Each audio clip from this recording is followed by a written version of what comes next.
일단 저는 스타트업에 투자하는 벤처 캐피탈 회사에서 일하고 있고요. 그러다 보니까 어떻게 보면 사실 아주 먼 미래보다는 앞으로 한 2년, 3년, 그리고 향후 5년 뒤에 어떤 변화들이 있을 것인가에 대해서 항상 생각하는 일들을 하는 것 같아요. 저희가 투자한 회사들의 종류들을 보면 2010년 이제 스마트폰이 등장한 이후에 조금 더 새로운 변화들을 빠르게 대처한 회사들이 굉장히 많습니다. 그리고 소비자 친화적인 서비스들을 만들어가고 있는 곳들이 많고요. 그러면 이 다음에 올 변화들은 어떤 것들이고 거기서 어떤 기회를 잡을 수 있을까를 제가 항상 고민하는 부분들이어서 거기에 대해서 좀 말씀을 드리려고 하고, 일단은 저는 코비드가 무언가를 갑자기 발생시켰다기보다는 그 전에 잔잔하게 계속해서 리니어하게 증가해오고 있던 어떤 변화의 흐름들을 코로나라는 되게 큰 강렬한 임팩트를 주는 사건이 굉장히 가속화를 시켰다라고 봅니다. 현재는 굉장히 당연하나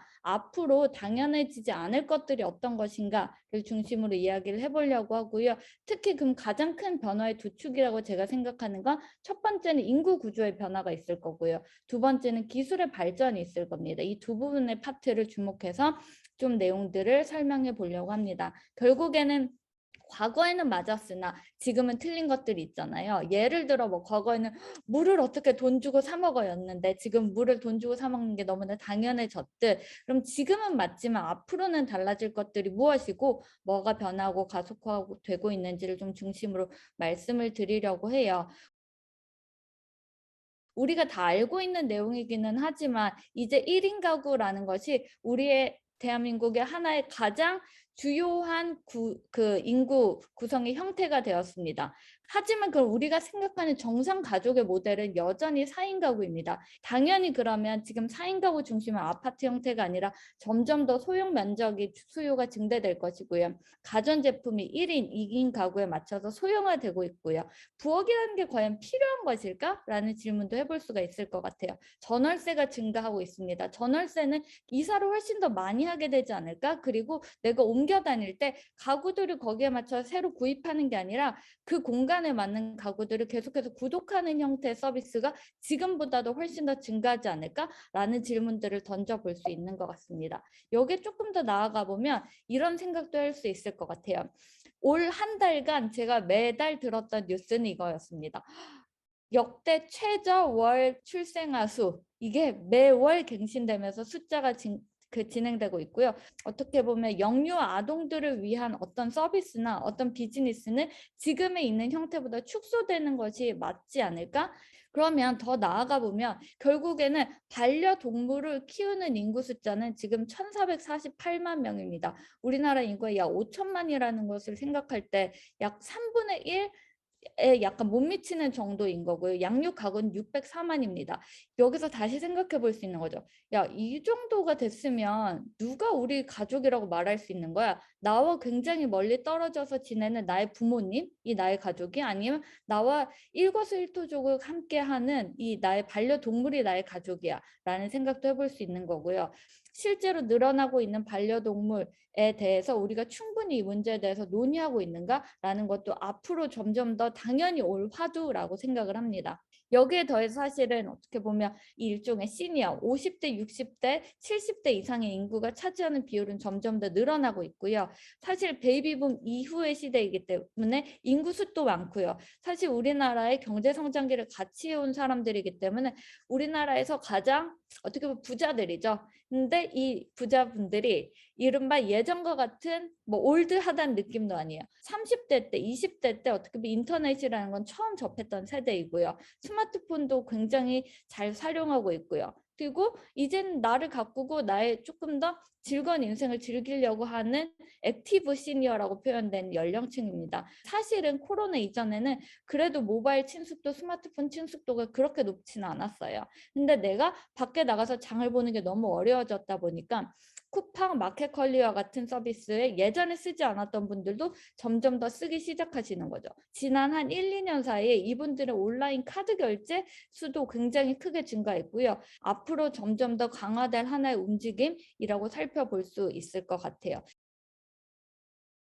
이렇게 인구 구조가 바뀌고 여러 가지 다이나믹한 변화들이 일어나면 한국의 도시들은 어떻게 바뀔까라는 지점을 짚어볼 수 있을 것 같고요. 이 지점은 인구 구조의 변화에 대한 얘기도 할 것 같고, 두 번째는 점점 더 증가하고 있는 한국의 위상, 서울의 위상에 대한 얘기도 좀 더 다뤄볼 수 있을 것 같습니다. 근데 수도권의 인구 집중도는 점점 더 심화되고 있습니다. 이제는 우리나라 인구 절반이 서울과 경기권, 수도권에서 지금 살고 있다라는 것들을 알 수 있겠고요. 여기서 그럼 나타날 수 있는 거는, 그러니까 수도권에서만 우리가 비즈니스를 하더라도 사실은 50% 이상의 인구를 확보할 수 있는 거네라고 생각해 볼 수도 있고요. 인구 밀도가 그렇게 높기 때문에 사실은 마케팅비나 여러 가지 그네들에게 프로모션하는 비용도 지방보다는 훨씬 더 적은 비용으로 할 수 있게 되는 거죠. 말씀드렸던 것처럼 노동력 부족 문제가 그렇기 때문에 이 노동력 부족을 채워주는 것들이 또한 그 각 지역에 거주하고 있는 외국인 분들인 것 같아요. 이 비율은 점점 늘어나고 있고요.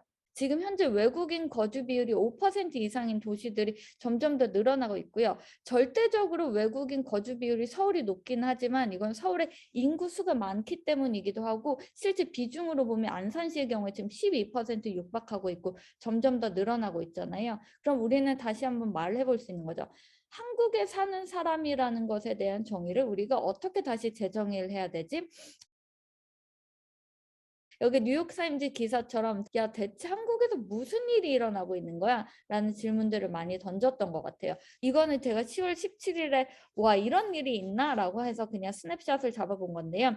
그 당시 전 세계 넷플릭스에서 가장 인기 있는 컨텐츠 1위가 우리가 아는 오징어 게임이고요. 4위가 마이네임이고요. 그리고 7위가 갯말 차차차입니다. 컨텐츠에 특히나 젊은 세대들이 돈을 내기 시작했고요. 우리나라 컨텐츠가 국내뿐만 아니라 해외에서도 충분한 매출을 거두고 있는 시장이 되었습니다. 그래서 콘텐츠는 돈이 안 돼라고 말하는 건 이제 옛날 사람 취급받는 그런 환경이 된 것 같고요.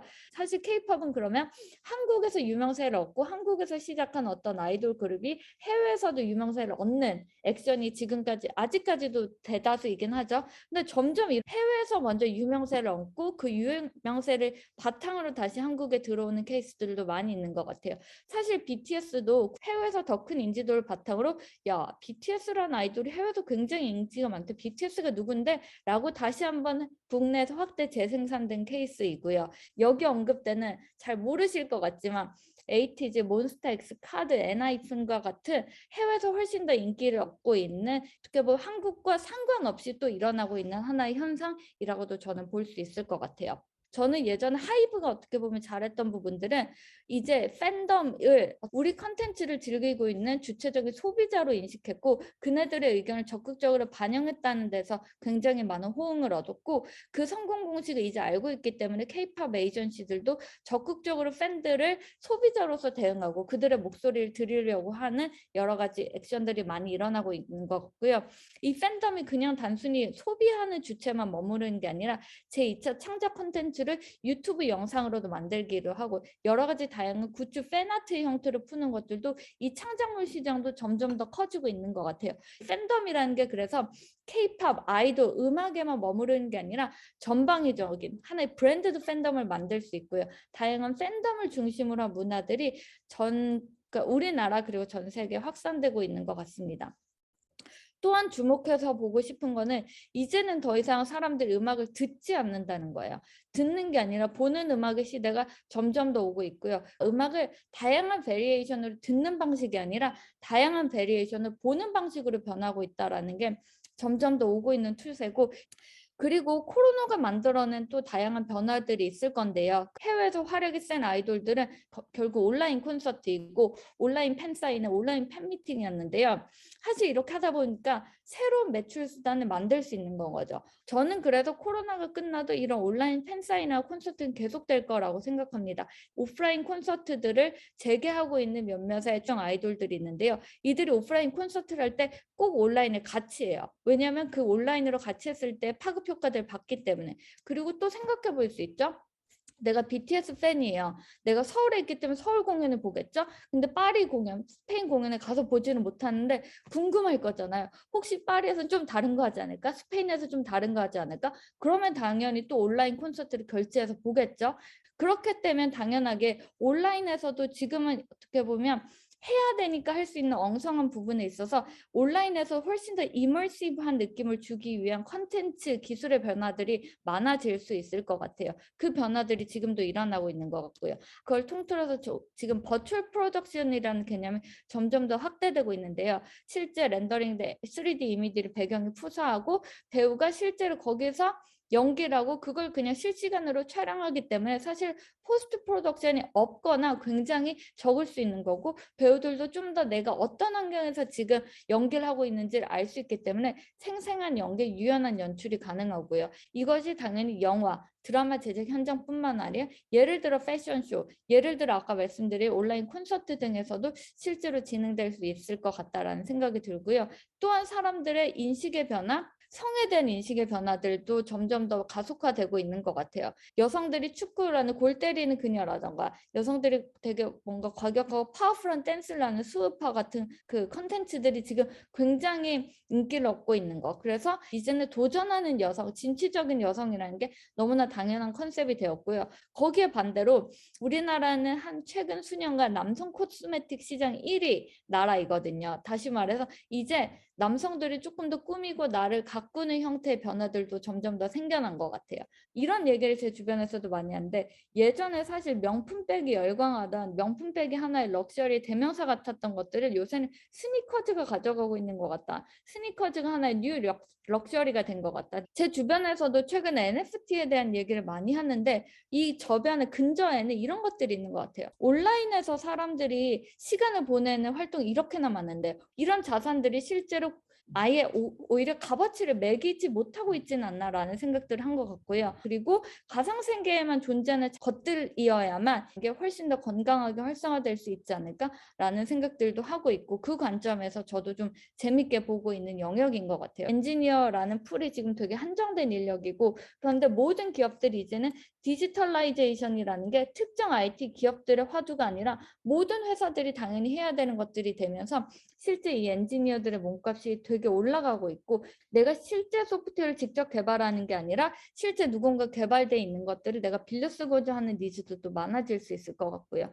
그래서 어떻게 보면 제가 조금 장황하게 말씀드린 걸 같기도 한데요. 저는 지금 말씀드린 변화들이 어떻게 보면 왔다가 사라질 변화들이 아니라 지금도 오고 있고 앞으로 점점 더 가속화될 변화들이고, 실제 우리가 뉴니스 그리고 새로운 문화관 프로젝트를 하는 그 만들어진 시점에서는 지금 여기 언급되는 변화들이 더욱더 강화되고 있을 시점이고, 그럼 우리가 그 시점을 가정했을 때 어떤 판을 만들 것인가를 좀 고민해 봐야 되는 것 같다라는 생각에서 이 장표를 좀 준비해 봤습니다. 감사합니다.